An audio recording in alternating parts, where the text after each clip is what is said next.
Coming up on Bridge City News, another COVID-19 outbreak has been declared in Lethbridge, but this one is at a healthcare facility. Violent protests took place in Portland, Oregon in connection with the U.S. presidential election. We will explain why. And a hurricane packing dangerous winds and up to 40 inches of rain hit Central America, leaving many people homeless.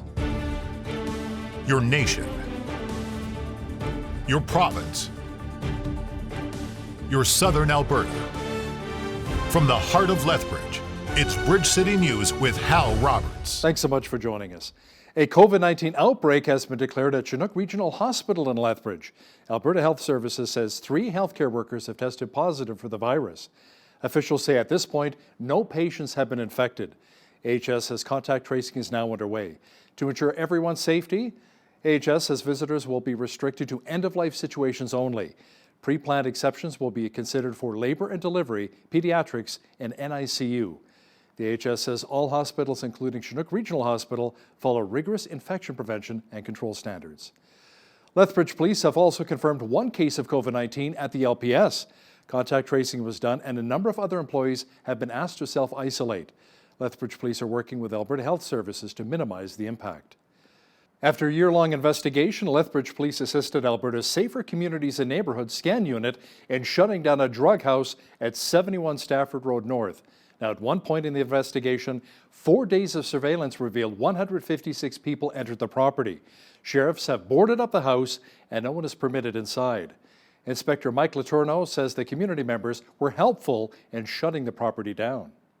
These community members build relationships with our investigators because they're involved with them all along. They contribute so much work, if we want to call it work, but they contribute so much information and they spend so much time trying to solve this issue that's occurring in their community. I spoke personally today with one of the complainants and they are so elated, they're so happy. They've been dealing with it for over a year and a half.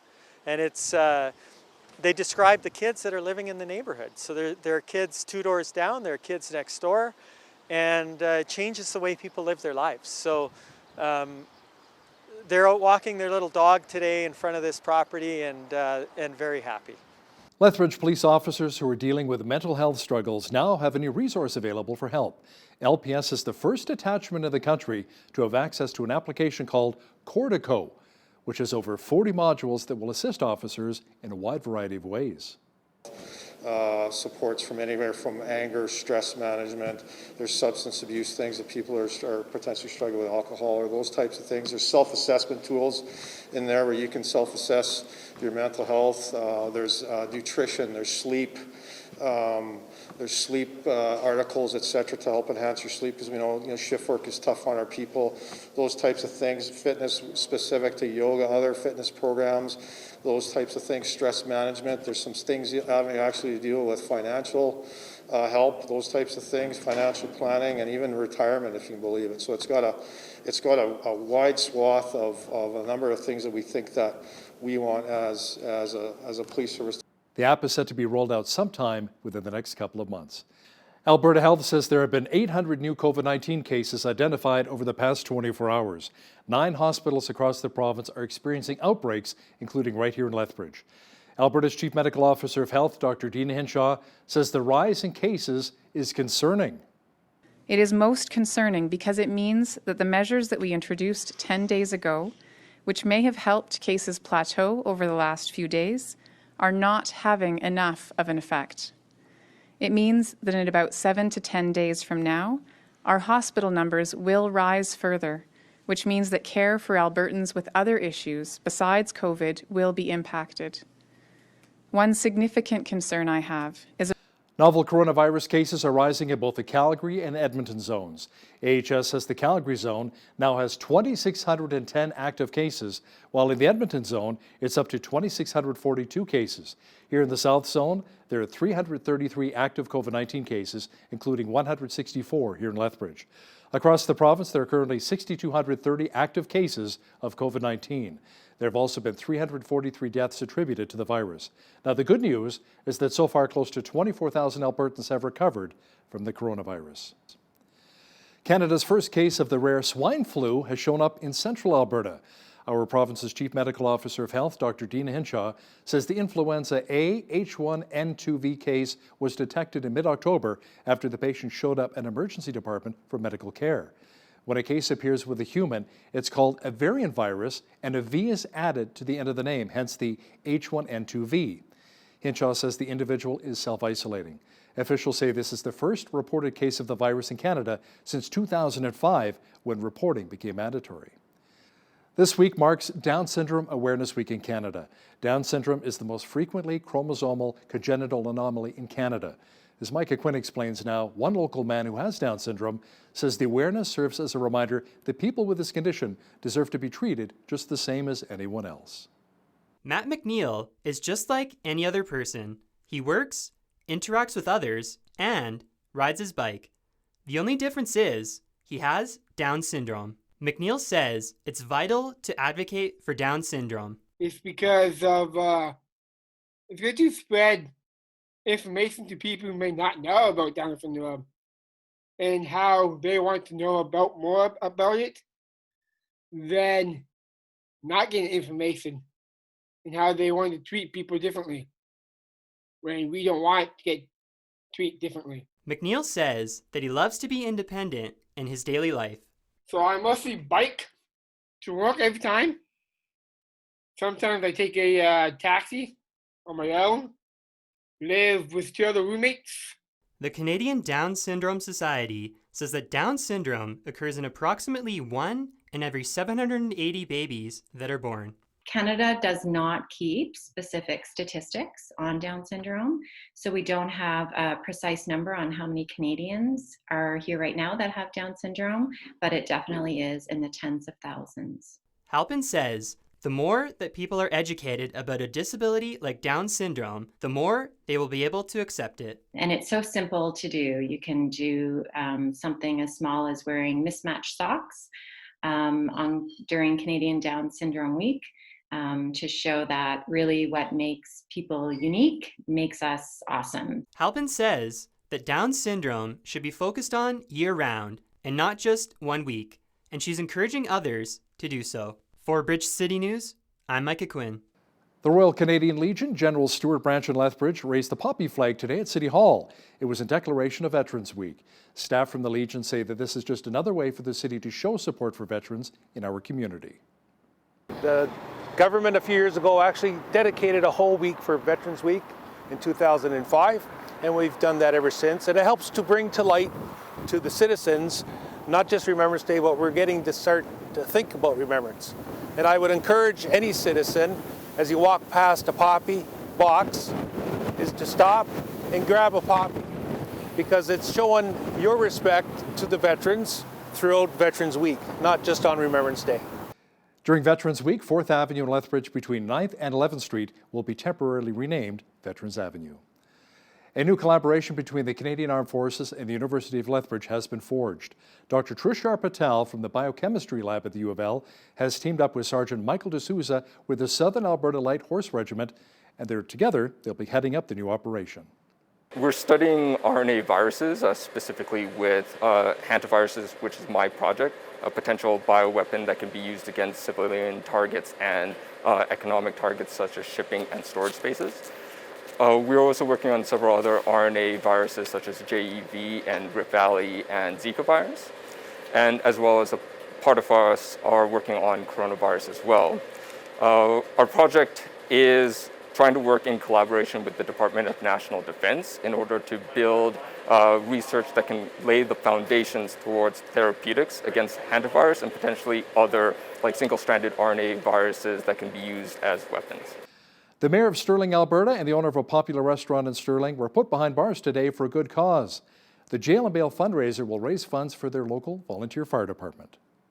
I've been charged with canceling this past summer's pancake breakfast, and apparently there's lots of hungry people that were left without pancakes, which is somehow my fault. My comment back to the judge will be, hey, have you ever tasted our fire chief's cooking? I probably did them a public service, but apparently that won't fly. I'm told that I should be prepared for a bail of at least $2,000. So there's a little bit of fundraising for me to do rest of day. This is a volunteer fire department, and that we're so grateful that they're in our community. They just don't get a lot of funding. So any more equipment we can get them, more training, more things like that. So just some awareness that they're in the community. They do so much good for the community, and that we need to support them. One thing I didn't realize until we moved in next door to the fire department was actually how many calls they go on. I think as just a resident of Sterling, when you hear the sirens, you think, oh, okay, something's going on. But actually being a neighbor to them, that truck goes out far more than I'd probably like to see it go out. I feel bad every time it goes out. Every year, people all over the province look forward to the Winter Lights Festival at Nikiyuko Japanese Garden. Organizers are happy to announce that the festivities will not be canceled this year. Alongside their title sponsor, Panasonic Canada, the event will include even more lights this year. Now, due to the pandemic, Nikiyuko will be open 7 days a week, but they're still encouraging people to physically distance. We wanted to ensure that we get at least the same amount of people as last year. So we are hoping for close to 15,000 plus people this season.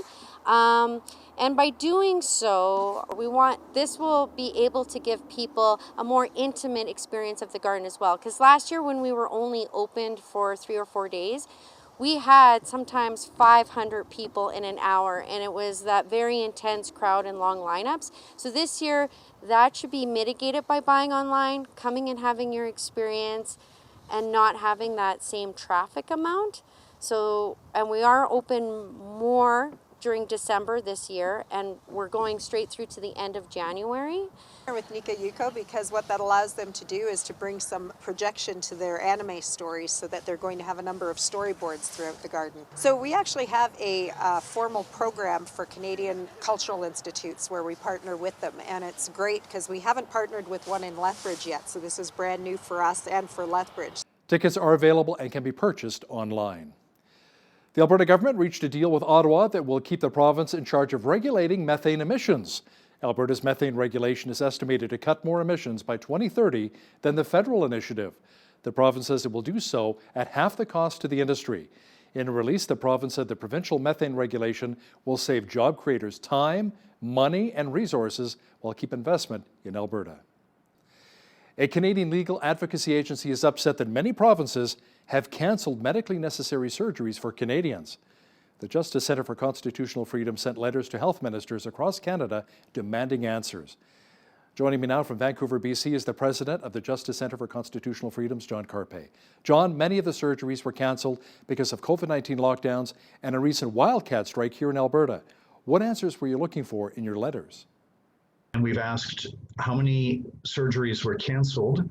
The media have reported that in Alberta it was 22,000, but it would be good to get the actual number from the government if that's different. And how many people have died because their surgeries were canceled? How many people have suffered permanent harm? And how many of those surgeries have been rescheduled? Do Canadians have any legal recourse? Someone may have been waiting for a year to have a surgery only to have it cancelled or potentially postponed another 6 months to a year? And the Supreme Court of Canada said in the Shauli ruling from 2005 that access to a waiting list is not access to healthcare. But in practice, it's pretty much impossible to try to take that to court, because by the time you've filed your court pleadings and spent all the money on lawyers, it'd be faster just to be on a waiting list. But ultimately, it's up to Canadians to contact their elected representatives and say that we need to bring an end to the healthcare monopoly that is forcing people onto the waiting lists. Have you received any response yet from any of the provinces? One response from Manitoba, although they didn't answer our specific questions about how many surgeries were canceled, how many people have died, what were the surgeries for? Were they, how many of them were heart surgery? How many of them were hip replacements? How many of them were orthopedic, et cetera, et cetera? How many were cancer diagnostics? So Manitoba responded, but didn't really answer the questions. And then none of the other provinces, this is 2 months later, by the way, 2 months after sending it, no response from anybody in BC, Alberta, or any other province. That was John Carpe, lawyer and president for the Justice Centre for Constitutional Freedoms. Lethbridge MP Rachel Harder stood up in the House of Commons today telling the Liberals that socialism is harmful to society. Harder says it is Canadians and not the government who have the solutions to get our economy back on track, and those business owners should not be penalized. I'm convinced that government programs are not the answer to getting Canada back on track. Canadians themselves are the answer. It is Canadians who have the ingenuity, the work ethic, and the ability to come up with the solutions to the problems that our country faces. Canadians must be free to use their gifts, their talents, and their abilities to further themselves, to benefit their local communities, and to get our country back in order. The Liberal Party of today is barely recognizable to many former Liberal MPs, including Dan McTeague. Dan was an MP for the Jean Chrétien Paul Martin Liberals in the mid-90s until he left politics in 2011. He says the Liberal Party should really be a centrist party as opposed to going so far left where the Trudeau Liberals are right now. All of the ideas, no matter where they were from across the regions and across the ideological spectrum, given the diversity of the country, was very well reflected in the governments of Jean Chrétien and Paul Martin, and even subsequent leaders after that, right up until, of course, 2011, when most Liberals were eliminated. But it is a very different party than the party that we knew, and certainly ones that I think many people assume still exist in so many ways, ideology, but most importantly, not so much I think a party that now is really founded on the issue of the cult of personality only. Catch the full interview with former Liberal MP Dan McTeague, who will also explain why he believes the Trudeau Liberals are not supporting Alberta's energy sector. That's coming up after Business News. The leader of the Bloc Québécois says Prime Minister Justin Trudeau's conversation with France's President Emmanuel Macron can begin the healing process between France and Canada. Blanchette criticized Trudeau for not standing behind the right to free expression following multiple deadly attacks by extremists in France. The Muslim extremists were angered over the republication of cartoons of the Prophet Muhammad. And now he is trying to rebuild some bridges with France, which is absolutely necessary. My fear is that Mr. Macron is not naive, and he knows very well that this conversation might not be so sincere. Unsincere apologies are not worth much, but everybody will have to receive it as the beginning of something better than it was before. The freedom of speech and the freedom of expression is something that many of us hold near and dear to our hearts. Calgary lawyer Carol Crossan says free speech is as important as the air we breathe. Said that freedom of expression is a little less vital to man's mind and spirit as breathing is to his physical existence. These long-held freedoms are in the heart, I believe, of every individual. And if we don't watch carefully, the right to express ourselves, that age-old principle, will be eroded. And it's so crucial to our soul, just like breathing is to our physical existence. Ms. Crossan will also discuss how her client, Lethbridge and District Pro-Life, won its court case against the City of Lethbridge in a fight to run pro-life ads on bus benches and shelters. That Q&A with Jeanette Rocher is coming up. The pastor of Hillsong Church in New York City has been let go. In a statement, Hillsong's founding pastor, Brian Houston, says Pastor Carl Lentz is no longer employed at the megachurch. An email says Lentz's termination came after ongoing discussion in relation to leadership issues and breaches of trust. There was also a revelation of moral failures. Services at Hillsong in New York City will continue as normal. Well, here we are, a couple of days after the U.S. presidential election, and we still don't know who the winner is. At last count, Joe Biden had 253 electoral votes to Donald Trump's 214. 270 are needed to win the presidency.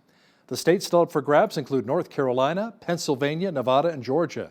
Trump is leading in all but Nevada. At issue, according to the Trump administration, are the mail-in ballots that are still being counted. Trump tweeted to stop the count as Biden edges closer to victory. A Michigan voter says there is a lot of uncomfortableness in the U.S. right now. Protesters gathered in Washington, D.C. to rally opposition to U.S. President Donald Trump and his efforts to dispute the legitimacy of votes in states crucial to the U.S. election. I'm out here today to make sure it's seen and heard in public that we want all of our votes to be counted. It's a basic rule of an election that people should get to vote if they're eligible to vote, and that those votes should count. So that's what we're doing today. So there's one question about what the law says and how elections work, and unfortunately that seems to be a different question than what the president wants to say and imagine might happen. A riot was declared in Portland, Oregon, as protesters demanded that every vote be counted. Hundreds were protesting U.S. President Donald Trump's court challenges to stop the vote count in battleground states. A coalition of Christians, Jews, Muslims, and Buddhists gathered for a post-election ritual of prayer, song, and solidarity. Many are praying for an outcome to the U.S. presidential election sooner rather than later. This is what democracy looks like. When we don't know the outcome, which we don't right now, we know who we are. We know that we are a love army. We know that we are the resistors. We are the resistance. We know that we are anti-tyranny and we are for love. And it's our collective identity that will make America loving, just, fair, strong, equitable, and free for the very first time. We're gonna keep on. The common calling to love neighbor as self is in every major religion. And that is what gives me hope that in the end, people will rise up and take care of each other. Hurricane Eta hit Nicaragua and Honduras as a Category 4 storm and sustained winds of 140 miles an hour. At least one person has died so far. The latest report says winds have dropped to 45 miles an hour as residents in many regions have been evacuating. Up to 40 inches of rain has hit the Central American nations, leading to catastrophic, life-threatening flash flooding and river flooding, along with many landslides. The storm is expected to hit Cuba by Sunday. We had a wind warning across much of southwestern Alberta here today, and those Chinook winds brought lots of warm temperatures. But we're going from wind to rain and perhaps even some snow by the weekend. Complete weather details are coming up. Environment Canada issued a wind warning for Lethbridge earlier today. We had winds up to 100 kilometers an hour. Tonight, the wind should be tapering off, and we should see a low near 5 degrees. More clouds roll in tomorrow with a good chance of rain developing with a high of only 7 degrees. Rain mixed with snow and a high of 3 degrees on Saturday. Sunday, expect flurries with the mercury plummeting to -6. A high-pressure system moves in on Monday, bringing more sunshine and a high near +1. Tuesday, sun mixed with cloud and a high of 4. Wednesday, mainly cloudy with a high near 2 degrees. Looking at the almanac, the average high for this time of year is 7 degrees and an average low of -5. The highest temperature on this date was recorded in 1975 at 22 degrees, and the record low was a chilly -27 in 2003. Sunrise was at 7:27, sunset at 5:02. Let's see how things are shaping up across the country for tomorrow. Expect sunshine and a high of 12 for Victoria, BC, sunny and 10 degrees for Vancouver. Mainly cloudy and 6 in Calgary on Friday. Just a few clouds and 2 degrees for Edmonton. Overcast and 11 for Regina tomorrow. Mainly cloudy and 6 degrees for Saskatoon. A mixture of sun and cloud and 10 degrees for Winnipeg. Expect lots of sunshine and 18 degrees for both Toronto and Ottawa tomorrow. Mainly sunny and 17 in Montreal. In the Maritimes, it should be mainly cloudy and 15 in Fredericton. Rain and 15 as well in Halifax, Nova Scotia. Expect light showers and 14 in Charlottetown. And in St. John's, Newfoundland, expect a few showers or drizzle with a high near 10 degrees for tomorrow. Canadian Tire recorded a 25.7% rise in sales in the third quarter this year compared to the same period last year. The company says pandemic-inspired cooking, home improvement projects, and staycations all drove customers to their stores. The retailer also saw online sales growth of 178%. The company's brands include its Canadian Tire stores, Sport Chek, Marks, and workwear brand Helly Hansen. GM Canada is bringing back the pickup truck to its Oshawa, Ontario assembly plant. The targeted start date is January of 2022. The announcement came after the automaker and the union representing its 1,700 auto workers received a new contract.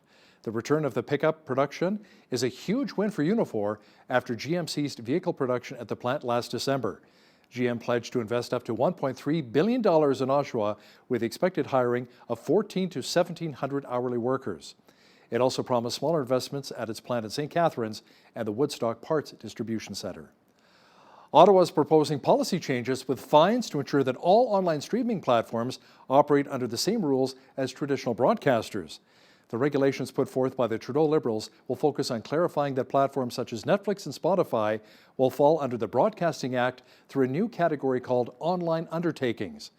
The bill also proposes giving the CRTC new powers that would require broadcasters and online streaming companies to financially contribute to support Canadian music, creators, and producers. Canadian Natural Resources says it returned to earning a profit in its third quarter after recording a loss in its previous quarter. CNR says the profit of $408 million was down from the $1.03 billion in the same quarter last year. That was up from the $310 million loss in the second quarter. It says reduced operating costs and higher commodity prices helped the company. Now, here's a look at today's markets. The TSX was up 299 points in the day to finish at 16,298. The Dow was up 542 points to 28,390. The S&P 500 was up 67 points to 3510, and the Nasdaq was up 300 points to 11,890. West Texas Intermediate Oil was down 64 cents to 38.51 US per barrel. Natural gas was down 11 cents to 2.93 US. Gold was up a cent to 19.4968 US an ounce, and silver was also up a cent to 25.38 US an ounce. Wheat is at $265 per metric ton, barley's at $265, canola's at $5.49, and corn is at $272 per metric ton. Live cattle were up 48 cents to 108.35, feeder cattle were up 25 cents to 135.40, and lean hogs were up $1.08 to 67.43. The Canadian dollar was up slightly over the past 24 hours to 76.66 US. Recapping one of our top stories this hour, the COVID-19 virus is being felt once again in our city. The AHS reports that an outbreak has occurred at the Chinook Regional Hospital where 3 workers have tested positive. They're all in isolation. And Lethbridge Police Service has confirmed that an individual tested positive for the coronavirus there. That person is also self-isolating and contact tracing has begun. Lethbridge and District Pro-Life recently won a court challenge against the City of Lethbridge over the right to advertise pro-life ads on bus benches and shelters. Coming up, the group's lawyer Carol Crossan chats with Jeanette Rocher about the importance of that victory and why freedom of speech is vital to our society today. That Q&A is on deck. But first, here's a look at what's happening in and around your community. Here's your Bridge City News community calendar. Something new for anime fans. Every weekend, Nikayuko Japanese Garden is hosting an Anime Saturday from 10 a.m. to 5 p.m. Watch videos on anime creation in the pavilion and learn fun trivia about your favorite anime characters. For more information, visit nikayuko.com. The Juno Beach Centre is Canada's only museum in Normandy dedicated to honoring the contributions of 1.1 million men and women who served during World War II. This year, support a worthy cause and take part in the Remembrance Day races being held until November 28th. You can register for one of 3 virtual race distances, each with its own special meaning. Participants will receive a race kit that includes a commemorative medal, a Juno Beach collector coin, a bracelet, and more. For details and to register, visit junobeach.org. Get to know your city and take part in the Lethbridge Scavenger Hunt. Download the Let's Roam Scavenger Hunt app, lace up your walking shoes, and head out with family to discover the best landmarks in Lethbridge. Put your navigation skills to the test while enjoying the journey at your own pace. No reservations, no tour guides, and fun for all ages. Visit letsroam.com/scavenger hunt. And that's your Bridge City News community calendar. Abortion is legal in Canada, but it's not a settled issue, as some claim. A sizable number of Canadians still oppose the termination of the unborn, but now the question is, do these people have the right to freely express their opinions? A recent court decision in Lethbridge ruled in favor of free speech. Our guest today is Carol Crossan, a Calgary constitutional lawyer who's been representing Lethbridge and District Pro-Life in their court case with the City of Lethbridge. She joins me now via Skype from Airdrie. Carol, thank you so much for being on the show today. Hi, nice to be with you. Carol, can you maybe share some of the backstory with our viewers about this case? Certainly, Jeanette. Well, this started a few years ago when my client, Lethbridge Pro-Life, approached the city inquiring as to posting an ad called "Preborn Babies Feel Pain" on bus benches and on the exterior of buses. And the city initially agreed after some time. It took about 14 months for the city to agree, but the city eventually posted that ad. And shortly thereafter, the city pulled the ad, and the city said its reasons for pulling the ad was on the basis of adverse community reaction. And so Lethbridge Pro-Life attempted to work back and forth with the city to find out how it could adjust the ad and to negotiate with the city on reposting the ad. Eventually, when that proved fruitless, Lethbridge Pro-Life approached the city with 5 new ads. And those ads ranged anything from captions saying, "Human rights should not depend upon where you are," with a picture of a pregnant woman on one side of the ad and the same woman holding a baby on the other side of the ad, an ad with me, again, still me, 3 pictures of unborn children, and then finally a healthy newborn child on the other side of the ad. Equality should begin in the womb, with a picture of a pregnant woman. Birth did not transform me into a child, with a picture of a healthy little baby. And life should be the most fundamental human right. So those were the 5 ads at issue, and the city rejected those ads for a variety of reasons. And because of that rejection, Lethbridge Pro-Life went to court, filed a notice of application for a judicial review of that decision. That came before the court in October of last year. And we just received the decision from the court, a 48-page decision with some wonderful gems, I must say, Jeanette, on the right to freedom of expression. So the court ruled in your favor then, right, declaring that the city of Lethbridge acted unreasonably when it banned the ads. Yes, that's true. And the court did for a variety of reasons, and the reasons give us some wonderful content for the right to free speech, not only in regard to those who are sharing a message about abortion, but those who are sharing really any kind of message across Canada. So coming out and saying that every individual has the right to freedom of expression, even if people complain about the message, that every individual in Canada has a right to free speech, even if people are upset with what they say, that the right to free speech exists even if some believe that the message is inaccurate. The court said that government can't rely solely on a private regulator or private opinion in order to reject free speech, and that government must act in an unbiased fashion, not take the side of one side of a message to the exclusion of another. It's a wonderful ruling for individuals all across the country. No, but wasn't there a complaint that the ads were misleading and contained inaccurate information? What was the ruling on that? Well, the court really gave us some strong content on that. The court said that inaccuracy is not a basis to prohibit free speech. In fact, the court said that there is no support for the idea that expression must be widely accepted, accurate, or scientifically verifiable in order to be protected. And that's an important issue right now, Jeanette, where our society really has a big focus on false news or inaccuracy. And so if an individual has to prove that their opinion, and this is just opinion, is accurate in order for that opinion to be protected, that's a bar that few individuals could ever meet.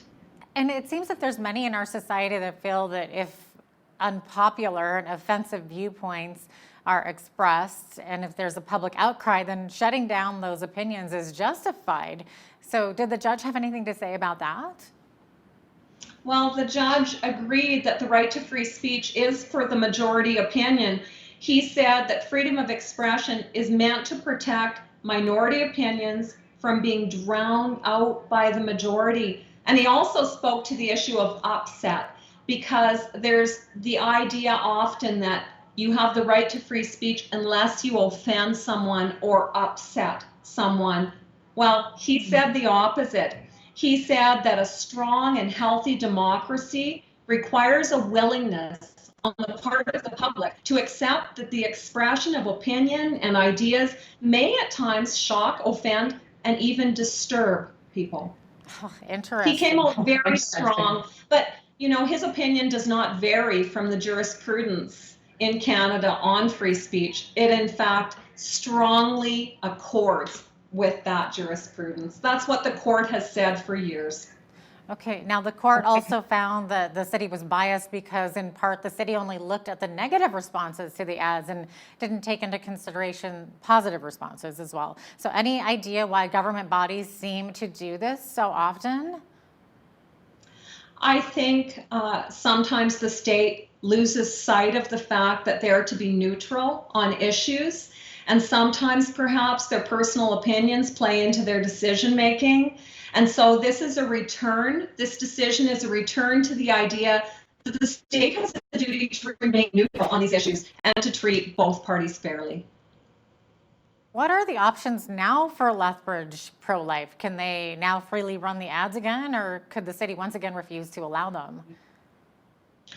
Well, Lethbridge Pro-Life now will go back to the city and apply to run those ads. And that's usually the result of a judicial review application that's successful. Okay, interesting. So how do you respond to the argument that free speech has limits? The issue of free speech isn't limited to just this topic, of course. There are so many other controversial issues, right? Right.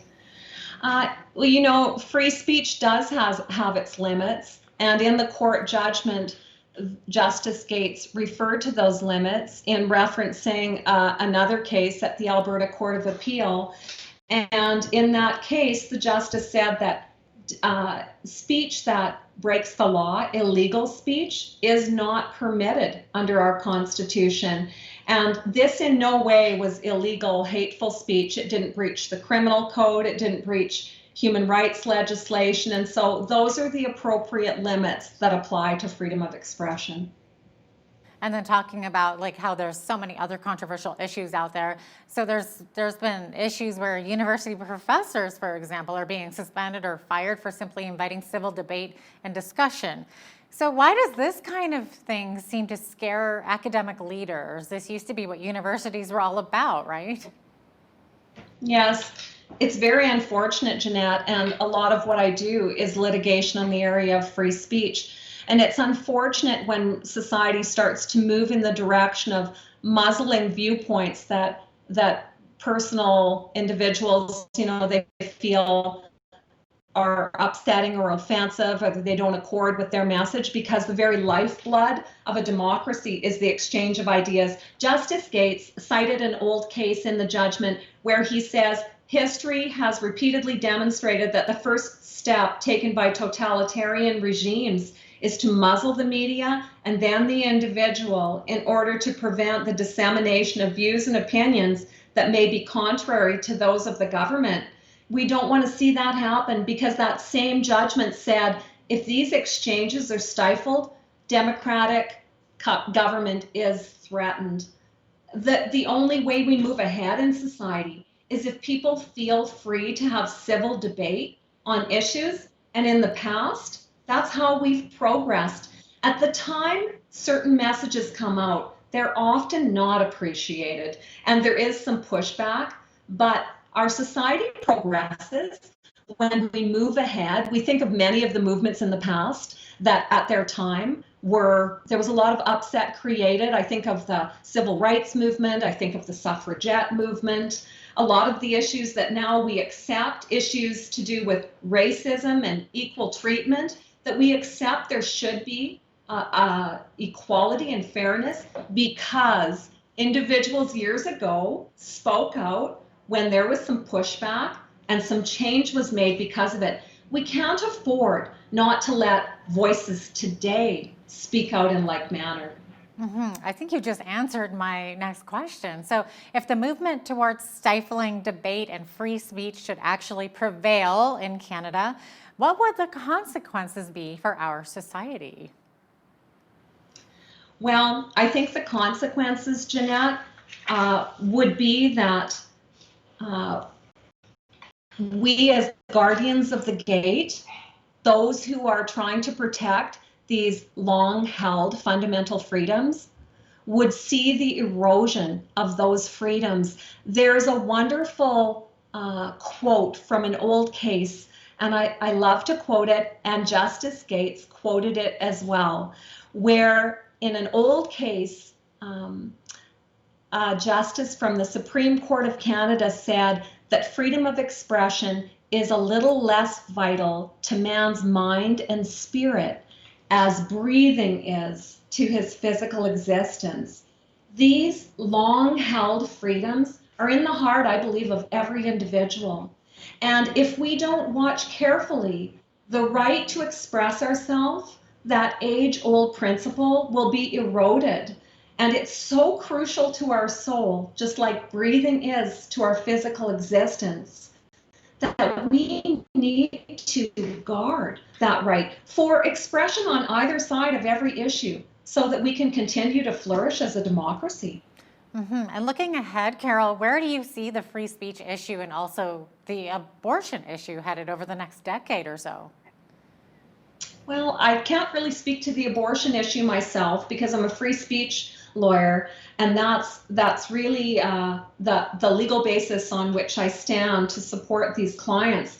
But I can speak to free speech, and I hope that all of us are vigilant in guarding that right so that 10 years from now, Jeanette, as we project, there will be still the free expression, the free exchange of ideas so that we can move forward to see further progress in our society. And with that, Carol, it looks like we are about out of time. Carol Crossan is a Calgary constitutional lawyer out of Airdrie, Alberta. Carol, thanks so much for being with us today. Thanks, Jeanette. Happy to be with you.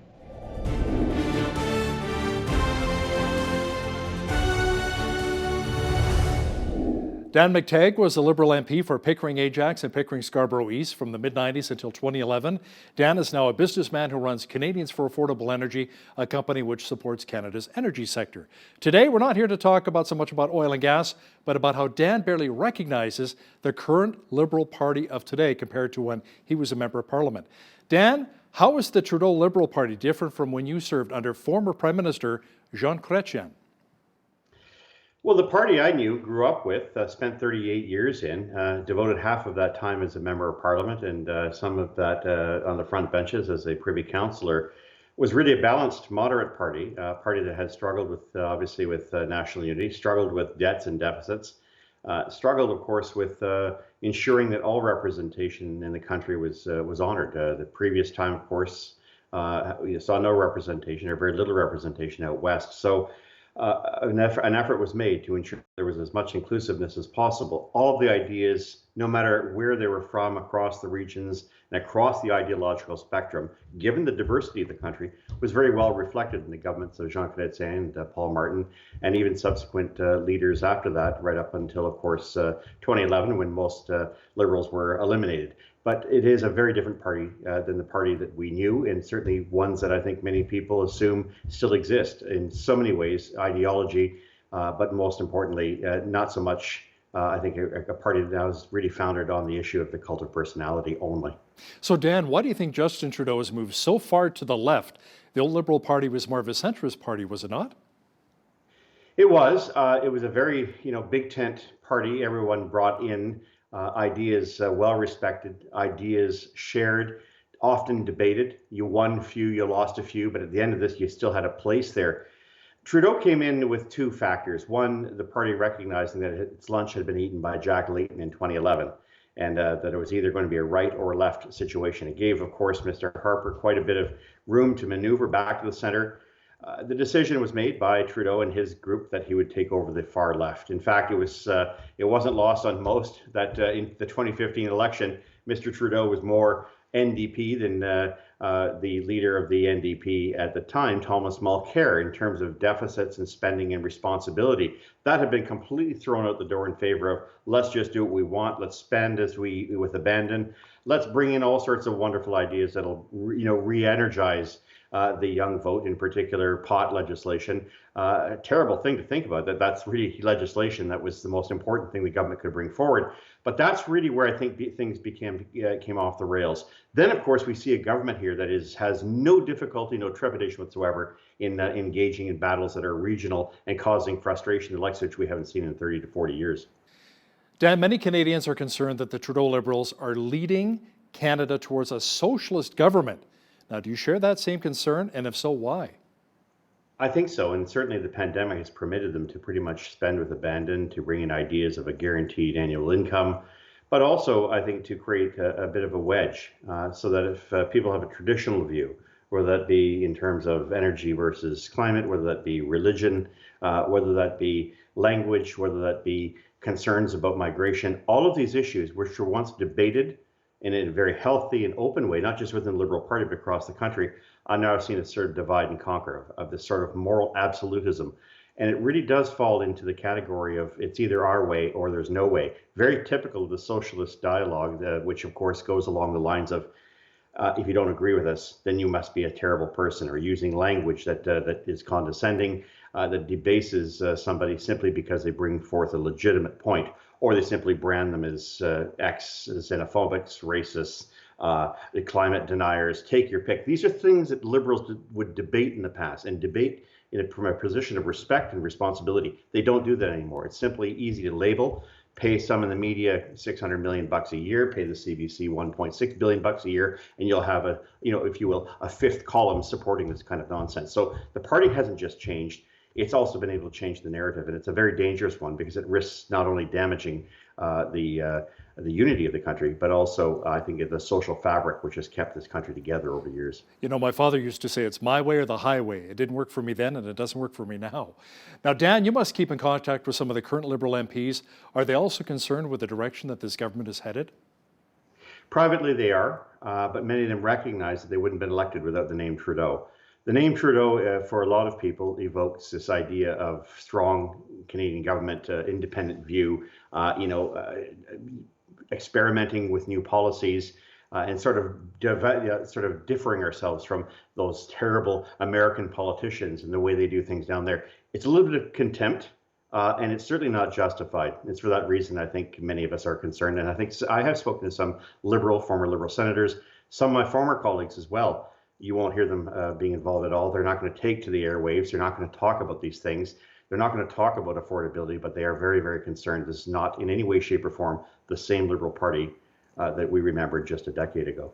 So, Dan, why have the various scandals which have rocked Justin Trudeau not really hurt him nationally in the polls? And I'm speaking, of course, of the We Charity scandal, SNC-Lavalin affair, the Aga Khan, and of course, remember the blackface controversy. Some call our Prime Minister the Teflon man because nothing really sticks to him. Well, he makes deals. Let's be honest. The NDP is, for all intents and purposes, has now become an appendage of the Liberal Party. It doesn't exist other than to support the Liberal Party, and it may be big on bluster, but it doesn't have anything really to represent. The Liberals have stolen all their ideas. Now, that's not new. NDP ideas have been taken in the past, but not to the extent that NDP hasn't just had their policies taken. It's that NDP and Green policies have been completely outflanked. The Liberals are 5 steps ahead of them in terms of their radicalness. And at this point, because of the pandemic, the Liberals have been given probably a good year, but they now have a situation where there's no accountability. There's no one holding them to it. You see, for instance, today, the parliamentary budget officers saying, there is no accountability for what you have done. These should be setting off alarm bells. How are we going to pay a massive debt the size of which we've accumulated for all the reasons that we've said, and those things which we don't know about, the infrastructure spending?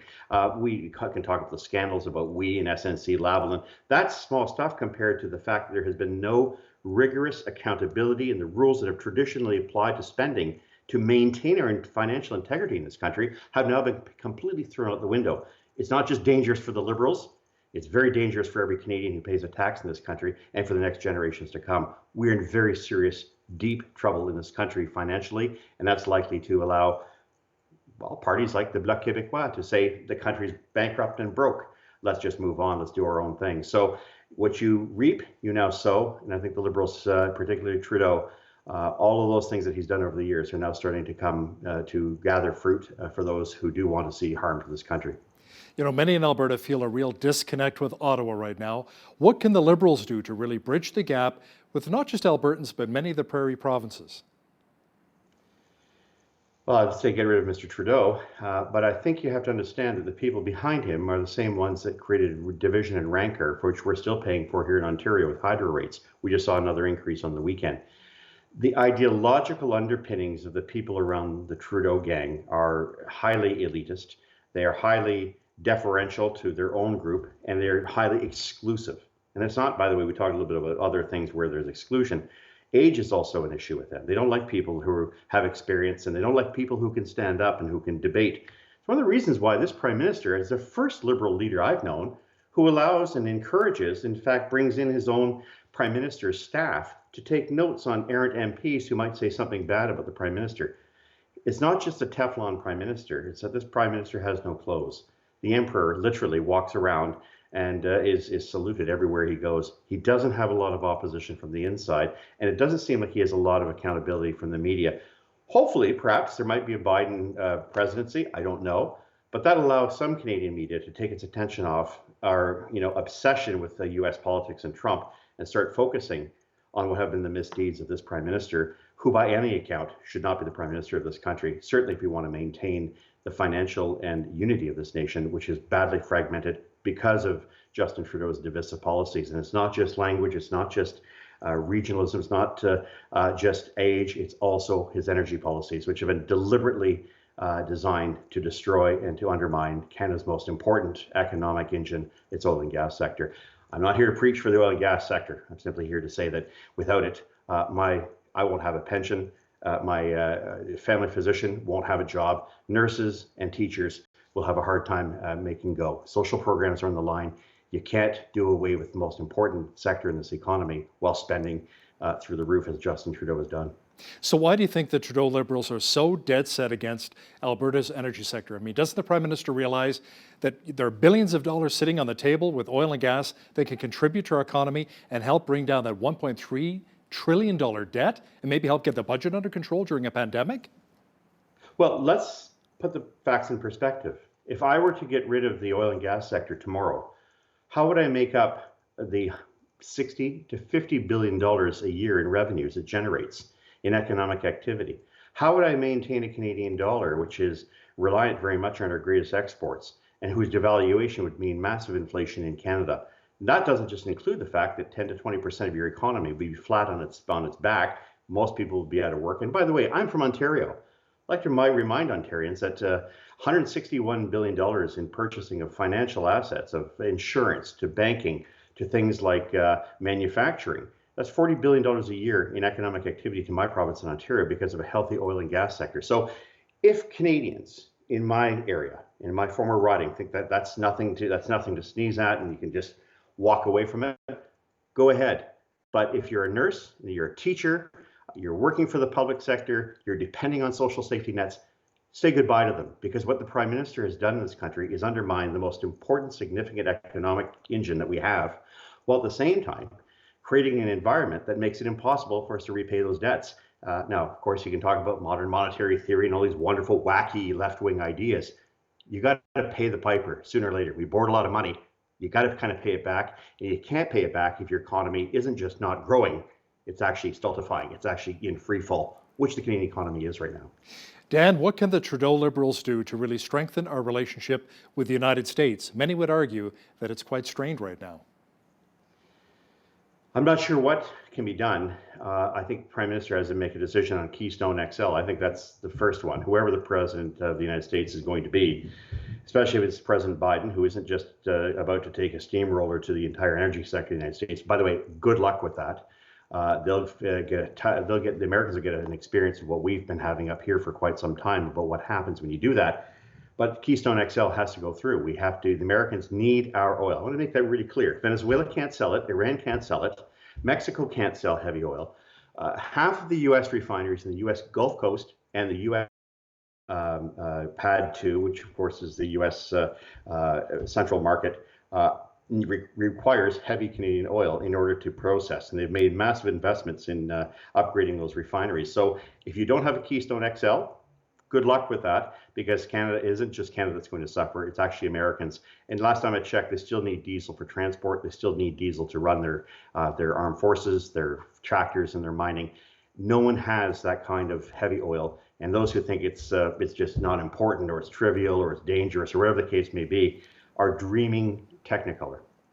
What do you feel are the fundamental differences between Conservative leader Erin O'Toole and Prime Minister Justin Trudeau? Why, maybe in your opinion, potentially would O'Toole make a better Prime Minister than Mr. Trudeau?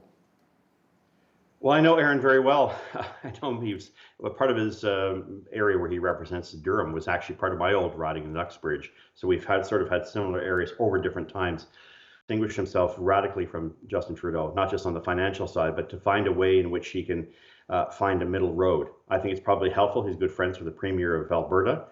That's a good start. I would be concerned, though, and I have blogged about this, my concern about Mr. O'Toole, as I did with 2 or 3 other Conservative leadership contenders and their adherence to the Paris Climate Agreement, which the Americans pulled out of officially last evening.